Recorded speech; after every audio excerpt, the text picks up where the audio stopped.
Ini orang mau hamil, ibu hamil, balita, lansia, kalau sakit segala macam tuh harus tahu.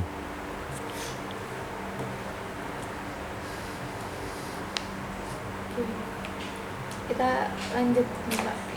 Iya, oke.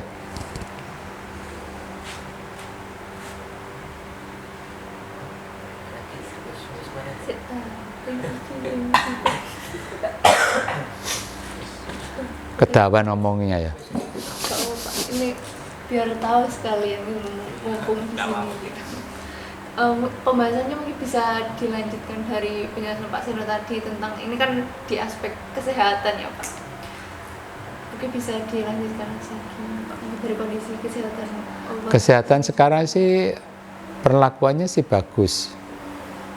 Jadi cuman pernah sekali tuh. Jadi kalau kita dapat apa ya, BPJS itu kan dulu kan susah untuk orang kan nggak mikir juga. Saya pernah mendapat kartu BPJS pertama kali itu zamannya SBY. Saya dapat bantuan, saya dapat kartu BPJS. Jadi kartu saya BPJS itu saya gunakan tuh dimanapun saya berada bisa.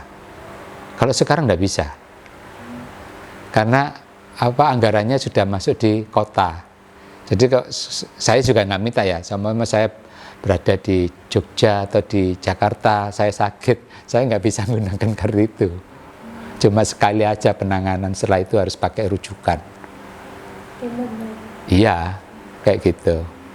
Kalau dulu akhirnya kan, pemerintah mengeluarkan ini kan BPJS, jadi yang sangat disayangkan kan kalau memang BPJS itu tujuannya untuk orang yang kurang kemampuan atau orang yang kan kalau orang kaya-kaya kan punya apa semacam asuransi kayak gitu kan. Kalau orang yang miskin kan nggak punya kartu kesehatan kayak gitu. Itu mengeluarkan itulah semua, tak kaya tak miskin pasti dikasih kartu itu. Lama-lama ya mungkin karena dibeti akhirnya banyak yang dibekukan. Jadi kartu itu kalau nggak kamu gunakan, kamu akan di apa istilahnya, bahasa niku rek. Jadi udah dibekukan, jadi harus diaktifkan lagi. Kalau misalnya kondisi sakit harus lapor dulu baru bisa aktif BPJS-nya. Itu. Kalau penanganan kesehatan ya baguslah menurutku, karena dibandingkan dengan kota-kota lain kan masih Surabaya masih bagus dari fasilitas yang Akhirnya kan orang-orang yang pindah masuk ke Surabaya kan juga sulit. Kalau nggak punya rumah ya nggak bisa pindah kan gitu ya. Terus kalau nggak ada anuan juga nggak bisa, misalnya kalau kamu belum berapa tahun kamu nggak bisa menuntut fasilitas yang didapat dari kota Surabaya. Itu sih.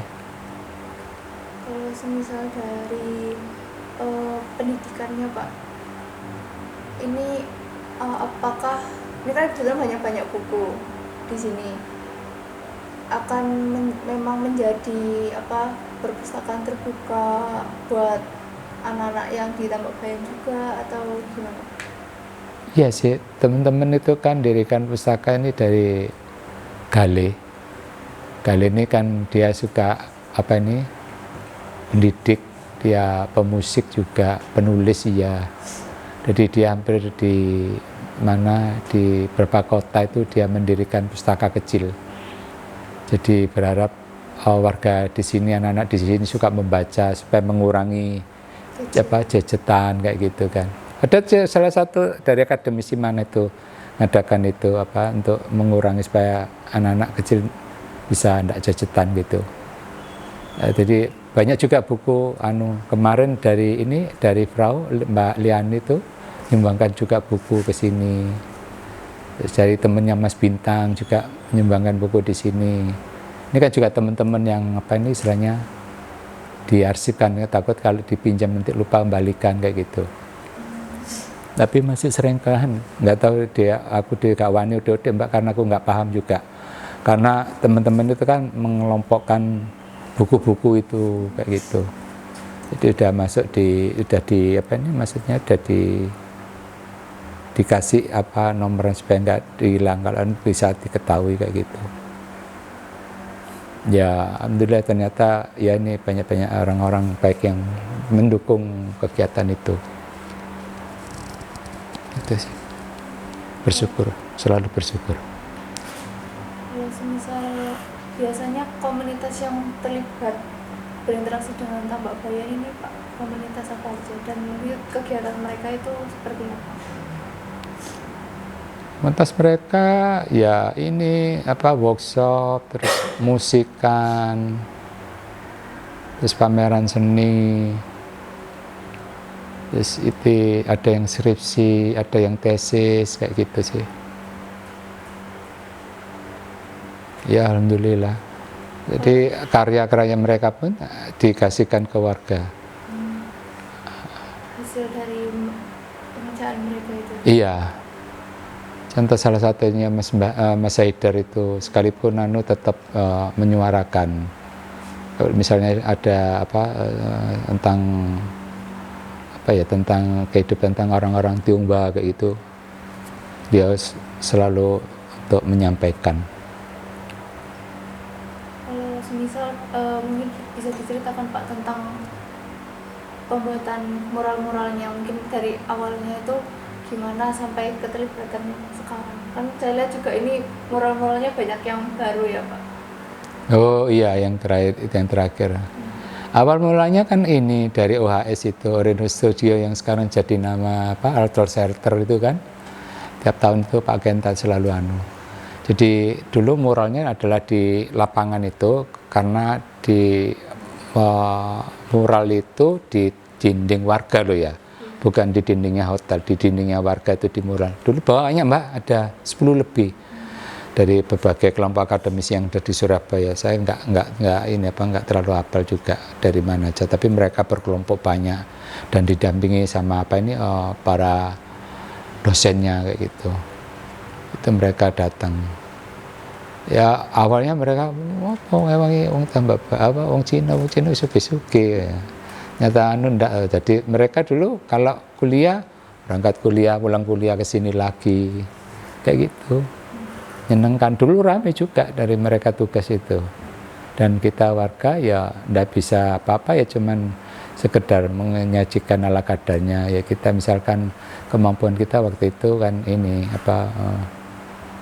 buat jangan asem, sambel, ikan asin, ikan pindang sama kerupuk, tahu tempe kayak gitu tuh waktu itu. Sampai akhirnya kan lama-lama akhirnya Tambak Bayan dikenal karena yang paling getol waktu itu ini teman-teman dari ITS, dari DKV kan. Mereka dari tiap tahun mereka selalu ganti mural itu, tujuannya untuk supaya warga tetap semangat kayak gitu. Kebetulan waktu itu kan Mas Bintang dari TS, Mas Pandu juga dari TS, dan dari satu kampus kan ya gitu.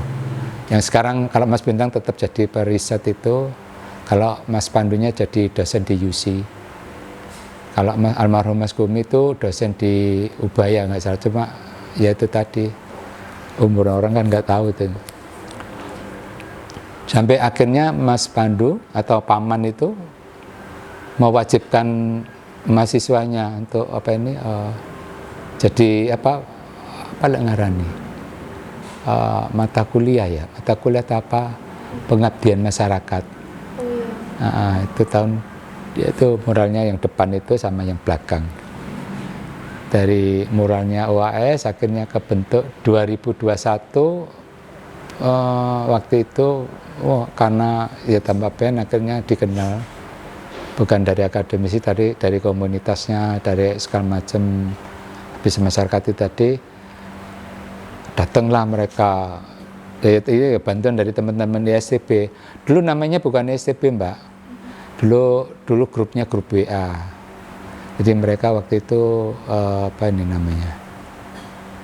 mereka masih kuliah sampai mereka lulus kuliah, sampai mereka bekerja.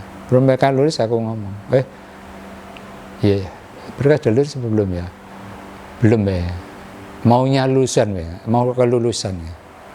Saya ngomong tambah bayan jangan ditinggalkan karena suatu saat tambah bayan masih membutuhkan, warga masih membutuhkan.